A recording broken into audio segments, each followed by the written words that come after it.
সরকারি চাকরির প্রিপারেশনের একমাত্র complete online learning platform. Amit Shah সফরের আগে নাম না করে বিজেপির বিরুদ্ধে সুর চড়ালেন মমতা বন্দ্যোপাধ্যায়। এদিন রেড রোডে মুখ্যমন্ত্রী বলেন, দেশে বিভাজনের রাজনীতি চলছে, বাংলার ঐক্য দেখে অনেকের হিংসা হয়। जो डिवाइड रूल पॉलिसी चल रहा है वो भी ठीक नहीं है। बंगाल में जैसे यूनिटी है और कोई जगह में हिंदुस्तान में नहीं है। इसी के लिए वो लोग जलते हैं, हमको बहुत बेइज्जत किया है, बहुत बेइज्जती करते भी है, आने वाला दिन करेंगे भी। करने दो, हम डरते नहीं है, हम डरते नहीं है, हम काफिर नहीं है, हम लड़ते हैं, हम लड़ना जानते हैं। हम लड़ते जानी, हम मरते जानी, আমরা করতে জানি। 21শে স্বপ্নভঙ্গের পর বঙ্গে প্রথম শাহী সফর। 3 দিনের সফরে একাধিক সরকারি এবং দলীয় কর্মসূচি রয়েছে অমিত শাহ। শিলিগুড়িতে করবেন জনসভা। এবার বাংলা, এবার 200 पार 200 से ज्यादा सीटें जीतकर भारतीय जनता पार्टी की सरकार बनाएं। 21-এর ভোটে 200 স্বপ্ন ভেঙে চুরমার, মাত্র 77-এই থামতে হয়েছে বিজেপিকে। এবারে ধরাশায়ী হওয়ার পরে প্রথমবার পশ্চিমবঙ্গ সফরে অমিত শাহ। একে ভোটের হারের ধাক্কা, সেই সঙ্গে পদ্ম পরিবারের তুমুল ডামাডোল। এরই মাঝে বৃহস্পতিবার রাজ্যে আসছেন অমিত শাহ। মাননীয় অমিত শাহজি আমাদেরকে উৎসাহ দিতে আসছেন, আর সেই উৎসাহ নিয়ে ভারতীয় জনতা পার্টি মাঠে নামবে, লড়াই করবে। বিজেপির বড় ভরসা উত্তরবঙ্গ, সেখানে এবারেও সভা করবেন অমিত শাহ। বৃহস্পতিবার বিকেলে শিলিগুড়িতে অমিত শাহের জনসভা, তারপর বিজেপির সাংসদ বিধায়কদের নিয়ে বৈঠক। শুক্রবার সকালে কোচবিহারের 3 বিঘার উদ্দেশ্যে রওনা দেবেন। সেখানে বিএসএফ এর অনুষ্ঠানে থাকার কথা কেন্দ্রীয় স্বরাষ্ট্রমন্ত্রীর। অনুষ্ঠান শেষে কলকাতায় ফেরার কথা রয়েছে শাহের। শুক্রবারই কলকাতায় 2টি সাংগঠনিক বৈঠক করার কথা। বৃহস্পতিবার অমিত শাহ কলকাতায় আসবেন। বৃহস্পতিবার সকালে যাবেন উত্তর 24 পরগনার হিঙ্গলগঞ্জে। সেখানে বেশ কয়েকটি কর্মসূচি রয়েছে তার। কর্মসূচি সেরে নদিয়ার কল্যাণী যাবেন। সেখান থেকে উত্তর 24 পরগনার হরিদাসপুরের বিএসএফ ক্যাম্প, সেখানে জওয়ানদের সঙ্গে মধ্যাহ্নভোজ। দুপুর 1:30 নাগাদ ফের কল্যাণী ফিরবেন এবং সেখান থেকে সোজা কলকাতা বিমানবন্দর, তারপর বাগডোগরা হয়ে শিলিগুড়িতে যাওয়ার কথা অমিত শাহের। সেখানে তাঁর জনসভা। নিউজ 18 বাংলা। পশ্চিমবঙ্গে আসছেন অমিত শাহ। শাহ সফরের আগে বঙ্গভঙ্গ ইস্যুতে চর্চা, স্কুলে গরমের ছুটি নিয়েও উত্তরবঙ্গের সঙ্গে বঞ্চনা হচ্ছে অভিযোগ বিজেপির। ফের আলাদা রাজ্যের দাবিতে তারা সরব। তৃণমূল বলছে সবই বিজেপির বিভাজনের রাজনীতি।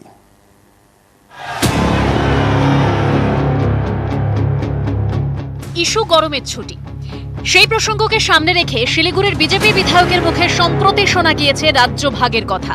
শিক্ষামন্ত্রীকে চিঠিও লিখেছেন। তার প্রশ্ন, উত্তরবঙ্গে তো দক্ষিণবঙ্গের মতো গরম পড়েনি, তাহলে কেন উত্তরবঙ্গেও টানা 45 দিন গরমের ছুটিতে স্কুল বন্ধ থাকবে? উত্তরবঙ্গকে বারবার করে যদি এই ধরনের অবহেলা এবং বঞ্চনার শিকার হতে হয় দক্ষিণবঙ্গের প্রশাসনের দ্বারা, তাহলে মনে হয় আমাদের উত্তরবঙ্গের সমস্ত মানুষকেই একত্রিত হতে হবে যে প্রয়োজনে আমাদের আলাদা রাজ্য হওয়া প্রয়োজন। তৃণমূল বলছে গরমকে হাতিয়ার করেও বিভাজনের রাজনীতি করছে বিজেপি, চাইছে বাংলা ভাগ করতে। বিজেপি অবশ্য তাদের দলের বিধায়কের পাশেই দাঁড়িয়েছে। মমতা ব্যানার্জি যে ঢাকঢোল পিটিয়ে বলেছিলেন যে আমি এখানে উত্তরবঙ্গের মহাকরণ করে দিলাম, আপনারা নিজেরা বলুন কোন পরিষেবা আপনারা পান। উত্তরবঙ্গে অনুন্নয়ন ও বঞ্চনার অভিযোগ সামনে রেখে বারবার জাতিসত্তার আবেগ উস্কে দেওয়ার চেষ্টা করেছে বিজেপি। বারবারই উত্তরবঙ্গকে পৃথক রাজ্য হিসেবে ঘোষণা করার দাবি তুলেছে। 21-এর নির্বাচনে বিজেপির ভরাডুবির পর উত্তরবঙ্গের আদিবাসী নেতার মুখে শোনা গিয়েছে পৃথক উত্তরবঙ্গের দাবি। दीदी सरकार ने अत्याचार कर रहा है पुलिस प्रशासन के द्वारा, नॉर्थ बंगाल को अलग राज्य बनाना चाहिए। नीचे से आवाज उठा, अलग अलग राज्य अगर यूटी हो जाता है, कम से कम केंद्र तो हमारा सुरक्षा बनेगा। প্রথমে আলিপুরদুয়ারের বিজেপি সাংসদ, তারপর এক সুরে দার্জিলিং এর বিজেপি সাংসদ। नॉर्थ बंगाल अलग होना चाहिए, नहीं होना चाहिए, जो उचित स्थान होगा, कभी भी ऐसी आवश्यकता लगेगी तो नॉर्थ बंगाल के हक के लिए मैं जरूर आवाज उठाऊंगा। গত জানুয়ারিতে কেএলও প্রধান জীবন সিংহের দাবিতেও জোরে বিজেপির 2 কেন্দ্রীয় মন্ত্রীর নাম। পৃথক কোচ কামতাপুর রাজ্যের দাবির সমর্থনে বলতে গিয়ে জীবন সিংহ বলেন, কেন্দ্রীয় মন্ত্রী জন বার্লা ও নিশীথ প্রামাণিকের নেতৃত্বে অবিলম্বে সংবিধানে থাকা কামতাপুর রাজ্য গঠন করা হোক। 21-এর যুদ্ধে উত্তরবঙ্গে 54টি আসনের মধ্যে বিজেপি জিতেছে 30টিতে। নিজেদের ভোট ব্যাংক ধরে রাখতে তারা মরিয়া। রাজনৈতিক বিশ্লেষকরা বলছেন, এই পরিস্থিতিতে উত্তরবঙ্গে অনুন্নয়নের অভিযোগ সামনে রেখে আম জনতা কি চাইছে সেই জল মাপতেই বারবার বাংলা ভাগ ইস্যুকে সামনে আনছে বিজেপি। নিউজ 18 বাংলা। অমিত শাহর বঙ্গ সফরের আগে ফের পৃথক উত্তরবঙ্গের পক্ষে সওয়াল বিজেপির। হাতিয়ার সেই বঞ্চনা ও অনুন্নয়নের অভিযোগ। পাল্টা সরব তৃণমূলও। তাদের অস্ত্র উত্তরবঙ্গের উন্নয়নে রাজ্যের নানা পদক্ষেপ। जो डिवाइड एंड रूल पॉलिसी चल रहा है वो भी ठीक नहीं है। बंगाल में जैसे यूनिटी है और कोई जगह में हिंदुस्तान में नहीं है। 19-এর লোকসভা নির্বাচনে উত্তরবঙ্গে তৃণমূল শূন্য, সেখান থেকে খেলা ঘুরিয়ে 21-এর বিধানসভা নির্বাচনে উত্তরবঙ্গে ঘাসফুলের দাপট। 13 থেকে বেড়ে তৃণমূলের দখলে উত্তরবঙ্গের 23 আসন। এরপরে উত্তরবঙ্গে বঞ্চনা অনুন্নয়নের অভিযোগে সরব বিজেপি। এমনকি পৃথক উত্তরবঙ্গের দাবিও শোনা যাচ্ছে নানা ইস্যুতে, যা উড়িয়ে দিচ্ছে তৃণমূল। তাদের দাবি, উত্তরবঙ্গে কোনো বঞ্চনা নেই, বরং উন্নয়ন হয়েছে।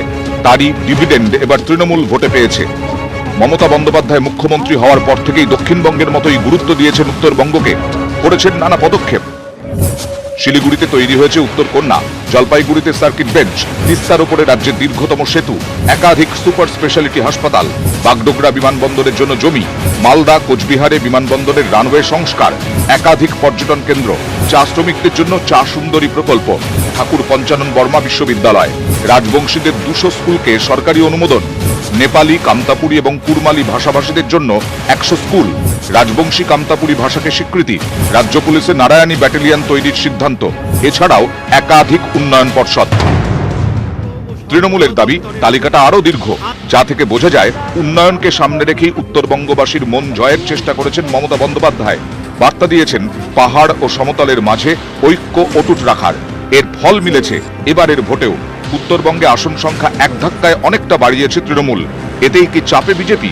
তাই কি তাদের গলায় বারবার পৃথক উত্তরবঙ্গের পক্ষে সওয়াল? প্রশ্ন নানা মহলে। নিউজ 18 বাংলা। আগামী বৃহস্পতিবার তৃণমূলের বর্ধিত রাজ্য কমিটির বৈঠক। পঞ্চায়েত এবং লোকসভা ভোটকে পাখির চোখ করে এখন থেকে ঝাঁপাতে চাইছে তৃণমূল। কিভাবে কোমর বেঁধে নামতে হবে তার দিশা বৃহস্পতিবারের বৈঠক থেকে ঠিক করে দেবে শীর্ষ নেতৃত্ব।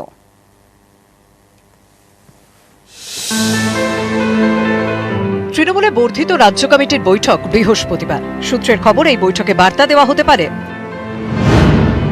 আগামী বছর রাজ্যে পঞ্চায়েত ভোট। 24-এর লোকসভা ভোটের আগে গ্রামে গ্রামে এটা অ্যাসিড টেস্ট। তাই এখন থেকে কোমর বেঁধে মাঠে নেমে পড়তে হবে। নেতা হয়ে বসে থাকলে চলবে না, সাধারণ মানুষের কাছে যেতে হবে। কারো অভাব অভিযোগ থাকলে শুনতে হবে। রাজনীতির রং না দেখে সকলে যাতে সরকারি প্রকল্পের সুবিধা পান তা নিশ্চিত করতে হবে।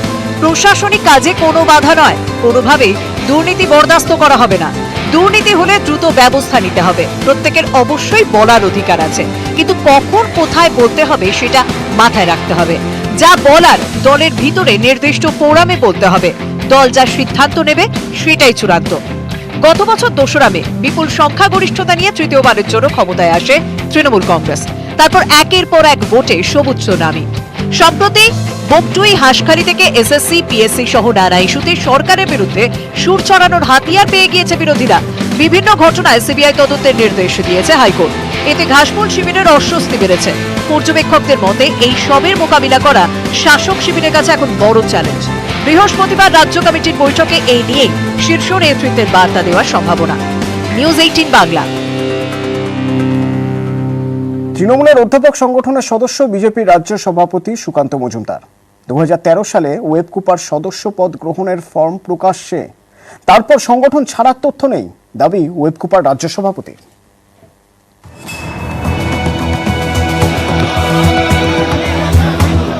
তৃণমূলের অধ্যাপক সংগঠন ওয়েবকুপা এর সদস্য বিজেপি রাজ্য সভাপতি সুকান্ত মজুমদার। নিউজ 18 বাংলার হাতে সদস্য পদের ফর্ম। ওয়েবকুপার রাজ্য সভাপতি কৃষ্ণকলি বসুর দাবি, সুকান্ত মজুমদার ওয়েবকুপার সদস্য। 2013 সালে ওয়েবকুপার সদস্য হন সুকান্ত। 18 নভেম্বর 2013 সদস্য পদের জন্য আবেদন করেন সুকান্ত মজুমদার। সদস্য পদ অনুমোদিত হয় 19 নভেম্বর। গৌড়বঙ্গ বিশ্ববিদ্যালয়ে ওয়েবকুপার ইউনিট খোলায় ভূমিকা ছিল সুকান্তর। গৌড়বঙ্গ বিশ্ববিদ্যালয়ের অধ্যাপক ছিলেন তিনি। তাদের মনে হয়েছে তাদের নেতৃত্ব সাফিসিয়েন্ট এনাফ নয় যে যারা তৃণমূল কংগ্রেসকে চালাতে পারবে, সেই জন্য সবাই সুকান্ত মজুমদারের মতো একজন সাধারণ অধ্যাপককেও তারা আত্মীকরণ করার চেষ্টা করছে। তারপরে যে গৌড়বঙ্গ বিশ্ববিদ্যালয়ের কথা বলছেন, সেখানে ABRSM অখিল ভারতীয় রাষ্ট্রিক শৈক্ষিক মহামঞ্চ তার ইউনিটের কনভেনার ছিলাম আমি। ওয়েবকুপার রাজ্য সভাপতির দাবি, সুকান্ত ওয়েবকুপা ছেড়েছেন এমন কোনো তথ্য নেই। উনি 2013 সালে গৌড়বঙ্গ ইউনিভার্সিটিতে সদস্য পদ নিয়েছিলেন। আমার গৌড়বঙ্গ ইউনিভার্সিটি থেকে যতটুকু তথ্য শোনা, যে উনি অনেক মিটিং, সেমিনার ইত্যাদিও ওয়েবকুপার ব্যানারে করেছেন। উনি সক্রিয় কর্মী ছিলেন। সুকান্ত ওয়েবকুপার সদস্যপদ ছেড়েছেন কিনা জানা নেই বলে দাবি গৌড়বঙ্গ বিশ্ববিদ্যালয়ের ওয়েবকুপার পরিদর্শক এবং অধ্যাপকেরও। ওয়েবকুপার সংগঠনের ধরুন সদস্যপদ নিতে হলে যেটা আমাদের একটা ফর্ম থাকে, সেই ফর্মটা ফিল আপ করতে হয়। উনি সেই ফর্ম ফিল আপ করেছিলেন এবং সদস্যপদ নিয়েছিলেন। তারপরে কি উনি চলে যাচ্ছেন বা ছেড়ে দিচ্ছেন এরকম সেই রকম কোনো খবর আমার কাছে নেই। আমি তো এখন খবর পাচ্ছি তিনি তৃণমূল কংগ্রেসে ছিলেন। সুকান্তবাবু এতটাই পাজল হয়ে গেছেন, তার নিজের জায়গায়, নিজের দলে, নিজের জমিটাই তার এত নড়বড় করছে। প্রাক্তন বর্তমানের লড়াইটা এমন জায়গায় পৌঁছে গেছে, তার দলের বিধায়করা যেভাবে তার বিরুদ্ধে বিষোদ্গার করছে, তার নিজের জায়গাটাই তো টালমাটাল। আমি কোনো দোষ দেখি না। বিভিন্ন পার্টি থেকে এসেছেন আমাদের পার্টির লোকেরা, পেশার জন্য ওখানে বিভিন্ন সংগঠনে যুক্ত হতে হয়েছে। আর আমরা তো সবাইকে নিয়ে নেতা বানিয়েছি। আজকে আমাদের যিনি বিরোধী নেতা, তিনি 1 বছর আগেও টিএমসিতে মন্ত্রী ছিলেন, MLA ছিলেন।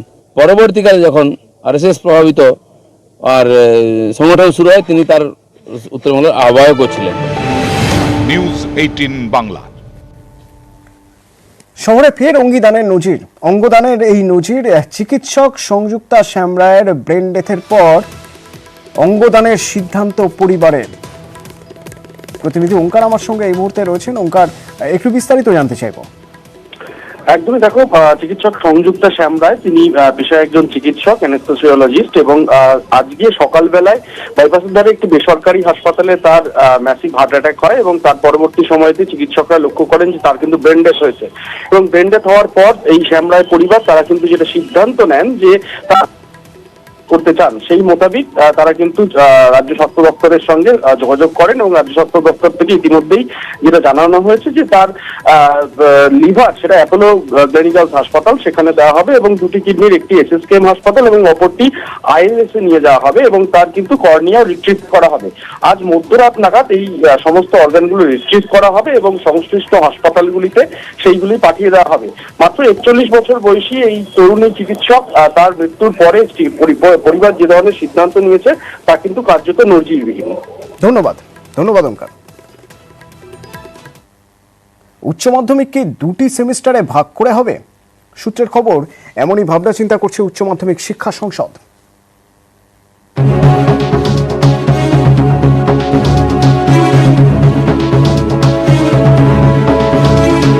উচ্চ মাধ্যমিক বোর্ডের দ্বিতীয় বড় পরীক্ষা। সূত্রের খবর, এবার এই উচ্চ মাধ্যমিক 2টি সেমিস্টারে নেওয়ার ভাবনা চিন্তা করছে উচ্চ মাধ্যমিক শিক্ষা সংসদ। রাজ্যে শিক্ষানীতি ঠিক করা নিয়ে সরকার একটি কমিটি করেছে। আগামী শুক্রবার সেই কমিটি বৈঠকে বসবে। এই বৈঠকেই উচ্চ মাধ্যমিক 2টি সেমিস্টারে নেওয়া হবে কিনা তা নিয়ে আলোচনার সম্ভাবনা। ICSE, CBSE দশম ও দ্বাদশের পরীক্ষা গত বছর থেকে 2টি সেমিস্টারে ভাগ করে নেওয়া হচ্ছে। এবার সেই ধাঁচে উচ্চ মাধ্যমিক নেওয়ার পরিকল্পনা। সিলেবাসটা অনেকটা কভার করতে হতো একবারে, তো এবার যদি সেমিস্টার ওয়াইজ পরীক্ষা হয় তাহলে সিলেবাসটা ভাগ হয়ে যাবে, যাতে আমাদের প্রেশারটা কম হবে এবং আমরা ফোকাসটা বেশি থাকবো, কারণ চাপ কম। রাজ্যের পক্ষে এটা ধর্ম সংকট বলে আমার মনে হচ্ছে। সাবজেক্টের ডেপথে ঢোকার যে ব্যাপারগুলো থাকে সেটা কিচ্ছু থাকে না যদি এত সেমিস্টার তৈরি হতে থাকে। সেখানে যে সেমিস্টারে যেটুকু পড়লো তার পরের সেমিস্টারে সেটা ভুলে যায়। এখন সেইখানে দাঁড়িয়ে যদি স্কুলিয়েট হতে থাকে সেটা আরও খারাপ হবে। শিক্ষা মহলের একাংশের মতে উচ্চ মাধ্যমিক 2টি সেমিস্টারে হলে পড়ুয়াদের সুবিধা। সিলেবাস কমবে, ফলে পড়ুয়াদের উপর চাপও কমবে। বেশি নম্বর পাওয়ার সুযোগ তৈরি হবে, ফলে দিল্লি বোর্ডের পড়ুয়াদের সঙ্গে প্রতিযোগিতায় দৌড়ানো আরও সহজ হবে।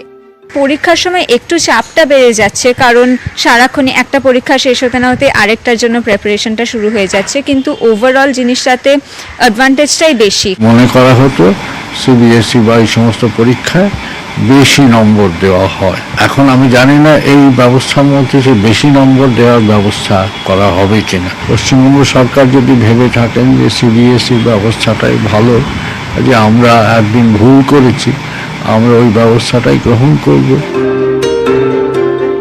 উচ্চ মাধ্যমিক শিক্ষা সংসদের সভাপতি চিরঞ্জীব ভট্টাচার্য জানিয়েছেন, আগামী 6 মে বৈঠক রয়েছে, তারপরই যা বলার বলা হবে। রাজ্য সরকার তাদের নিজস্ব শিক্ষানীতি তৈরির জন্য একটি কমিটি গঠন করেছে।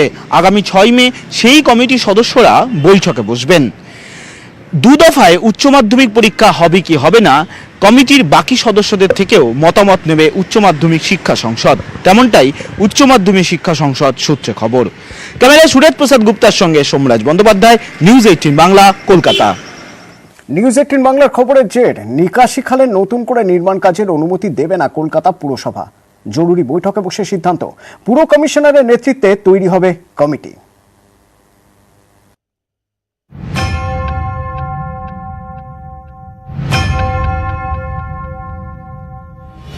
নিকাশি খাল বন্ধ করে মেট্রোর কাজ, তার জেরে বর্ষায় জলযন্ত্রণার আশঙ্কা। সম্প্রতি এ নিয়ে উদ্বেগ প্রকাশ করেন কলকাতার মেয়র। যে ক্যানেলটা বিদ্যাধরীতে গিয়ে পড়ছে, সেই ক্যানেলটা কাজ করার জন্য মেট্রো রেলের এমআরসিএল সেটাকে ব্লক করে দিয়েছে। নিউজ 18 বাংলায় 29 এপ্রিল দেখানো হয় কিভাবে নিকাশি খাল বন্ধ করে মেট্রোর নির্মাণ কাজ চলছে। এ নিয়ে উদ্বেগ প্রকাশ করেন মেয়র। এই খবর দেখানোর পরই সোমবার জরুরি বৈঠকে বসে কলকাতা পুরসভা। মেট্রো কর্তৃপক্ষ ছাড়াও বৈঠকে ছিলেন সেচ দপ্তর এবং কেএমডি এর আধিকারিকেরা। বৈঠকে সিদ্ধান্ত নেওয়া হয়েছে, খালের মুখ বন্ধ করে মেট্রোর নির্মাণ কাজে অনুমতি দেবে না পুরসভা। খুব প্রয়োজন হলে একমাত্র আইআইটি খড়গপুরের পরামর্শ মেনে অনুমতি দেওয়া যেতে পারে।